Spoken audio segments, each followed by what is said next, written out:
Hello मेरे दोस्तों, कैसे आप लोग। मेरी उम्मीद और मेरा विश्वास आपके साथ है सब कुछ अच्छा और बेहतर होगा। रोज़ की तरह तुम्हारा भाई काम ख़त्म करके अब घर की तरफ जा रहा है और मेरी एक ड्यूटी बनती है आपके लिए कि मैं एक वीडियो रोज़ देने की कोशिश करूं। अब वीडियो देने में आज क्या इम्पोर्टेंट टॉपिक है कि काफ़ी ये सवाल आ रहे थे। सबसे पहले पूछे थे कि सर वीज़ा खुला हुआ है या नहीं। तो भाई देखो, MOM जो है वीज़ा दे रही है, ठीक है, और IPA अप्रूवल सब मिल रहा है। अब आपको IC एंट्री अप्रूवल लेने की ज़रूरत है। जो IC एंट्री अप्रूवल जो है वो आपको एम्प्लॉयर, अगर आप काम कर रहे हो तो आपका एम्प्लॉयर आपके लिए अप्लाई करेगा IC एंट्री अप्रूवल, और आप नॉन VTL फ्लाइट्स की तरह 7 डेज़ की क्वारंटीन पर आप सिंगापुर आ जाएंगे। तो वैक्सीनेट होना चाहिए। तो सबसे पहला इंपॉर्टेंट है कि ये था कि सर वीज़ा खुला है या निकला। भाई MOM इशू कर रहे हैं वीज़ा। IPA एंट्री अप्रूवल लेने में थोड़ा टाइम लगता है, 15 दिन से 1 महीने के बीच। वो आपका एम्प्लॉयर, अगर आप वर्क परमिट या एस पास पर हो तो आपका एम्प्लॉयर आपके लिए हेल्प करेगा। अगर आप स्टूडेंट वीज़ा पर हो तो आपका जो रिप्रेजेंटेटिव है सिंगापुर में कॉलेज का, वो आपके लिए हेल्प करेगा IPA MOE अप्रूवल के लिए। तो वीज़ा खुला हुआ है। दूसरी बात, एजेंट फ़ीस की बात चल रही थी कि सर एजेंट फ़ीस क्या चल रही है, क्योंकि यार कुछ लोग ऐसे हैं जिनको इतनी नॉलेज नहीं है कि सिंगापुर में कैसे ऑनलाइन अप्लाई करा जाता है, या किसी का फ्रेंड सर्कल भी नहीं है। और होता भी है क्योंकि मैं भी जब पहली बार आया था तो एजेंट के थ्रू ही आया था, क्योंकि मेरे को कोई जान पहचान वाला था नहीं। तो मैं भी एजेंट 11 साल पहले, अगर वो एजेंट मेरे अंकल थे एक्चुअली, वो रिटायर हो चुके हैं, अगर वो होते तो मैं आप सभी की हेल्प करता, लेकिन उन्होंने ये काम करना छोड़ दिया है। तो मैंने एजेंट जो ढूंढा था किसी फ्रेंड्स के थ्रू ऑनलाइन चेक करके गूगल पे डाला था तो आ गया था। तो इसी प्रकार से आप 10 साल 11 साल पहले तो यार आप लोगों को पता भी नहीं, मेरे को तो इतना भी नहीं पता था कि एस पास क्या होता है, वर्क परमिट की कोई वीडियो डालते ही नहीं था। तो सबसे पहले अभी तो मैं ये बात बताना चाहता हूँ कि आपको कि अगर आप एस पास पर एजेंसीज फ़ीस क्या चल रही है और वर्क परमिट की एजेंसीज फ़ीस क्या चल रही है, यानी एजेंट की फ़ीस क्या चल रही है। क्योंकि तो सबसे पहले जो वर्क परमिट की जो फ़ीस है, जो कंस्ट्रक्शन में वर्क परमिट आपका लगता है, जो फ्रेशर्स हैं भाई, उनकी एजेंट फ़ीस 2.5 लाख रुपए के आसपास है। मीन्स उसमें आपका ट्रेनिंग वगैरह सब कुछ करके, क्योंकि अगर आप वर्क परमिट के लिए आते हैं तो आपको ट्रेनिंग करना पड़ेगा इधर, मीन्स उधर ट्रेनिंग करना पड़ेगा, इंडिया में स्किल लेना पड़ेगा, और उसके बाद आप वर्क परमिट के लिए अप्लाई कर सकते हो। जो एजेंसीज़ की जो फ़ीस है वो 2.5 लाख के आसपास है, चाहे कोलकाता से कर लो चाहे चेन्नई से कर लो।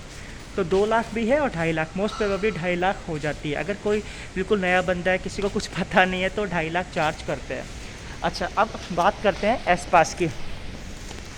तो एस पास की क्या एजेंट फ़ीस चल रही है। देखो एस पास क्या होता है, कुछ लोग एस पास को, जैसे होटल इंडस्ट्री है, टूरिज़्म इंडस्ट्री है, या कुकिंग इंडस्ट्री है, या वेयर हाउस इंडस्ट्री है, तो आपका रिगार्डिंग आपके पास डिप्लोमा डिग्री होनी चाहिए।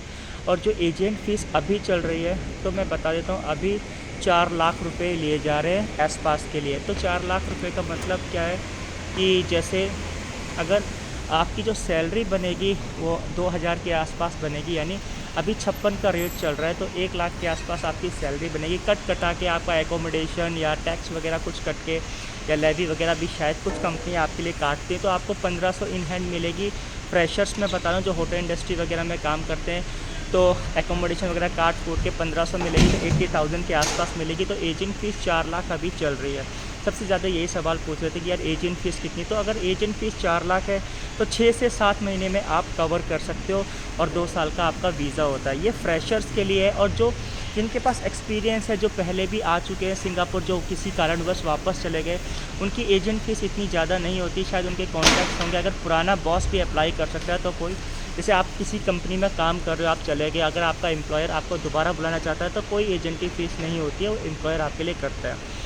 और रही एम्प्लॉयमेंट पास की, तो भाई देखो एम्प्लॉयमेंट पास के लिए सारे पढ़े लिखे बंदे चाहिए होते हैं। 99% एजेंट की कोई ज़रूरत नहीं होती, क्योंकि सब IT के या हेल्थ केयर प्रोफेशनल्स होते हैं, तो वो ऑनलाइन अप्लाई करते हैं, उनका काम हो जाता है। और प्रॉब्लम एजेंट फ़ीस में यही आती है कि एस पास और वर्क परमिट में, क्योंकि ऐसा होता है कि हमने डिग्री तो ले रखी होती है, लेकिन हमें ये नहीं पता कि एम्प्लॉयर कैसे ढूंढें। जो छोटे छोटे एम्प्लॉयर होते हैं वो एजेंट के द्वारा ही जाते हैं। तो एजेंट की फ़ीस ये है 4 लाख के आसपास चल रही है भाई। तो मैं क्लियर बताता हूँ भाई जो भी है। और जो सैलरी है आपकी 2400 या 2500 मिलेगी, लेकिन आपका टैक्स कटे, वो काट लेगा, या कुछ लेवी काट लेगा, आपका एकोमोडेशन काट लेगा, फूड का कुछ काट लेगा, तो 1500 इन हैंड मिलेगा। कुछ कंपनी में आपको डायरेक्ट पूरी सैलरी दे जाती है $2500 और आपको खुद ही एकोमोडेशन करना है, फूड का कुछ करना है, तो सारा ऐसा मिला जुला के मोस्टली जो एवरेज सैलरी आस-पास पर जो चलती है, जो होटल में जो नए आते हैं रेस्टोरेंट वगैरह में, वेयर हाउस में, कैश इन हैंड 1500 आराम से मिल जाती है। 2500 डिक्लेयर होती है, लेकिन वो काट के एकोमोडेशन अलाउंस वगैरह कुछ काट के उसको 1500 ही मिलती है। अगर वही वर्क परमिट की बात, तो भाई 2.5 लाख रुपये आपका एजेंट फ़ीस है, लेकिन जो आपकी सैलरी बनेगी 40,000 के आसपास बनेगी, तो 6 महीने। कुल मिला के कहने का मतलब ये है कि भाई अब ये एस पास और वर्क परमिट आपका एजुकेशन के हिसाब से लगता है। ऐसा नहीं है कि जिसके पास एजुकेशन नहीं है वो वर्क परमिट के लिए एस पास के लिए अप्लाई। भाई एस पास के लिए डिप्लोमा डिग्री चाहिए रिलेटेड टू प्रोफेशनल, जिस इंडस्ट्री में आप जा रहे हो, ठीक है। तो टेक्नीशियन है तो आपके पास टेक्निकल एयरकॉन का काम है, तो एयरकॉन की डिप्लोमा या डिग्री आपके पास होनी चाहिए, ठीक है।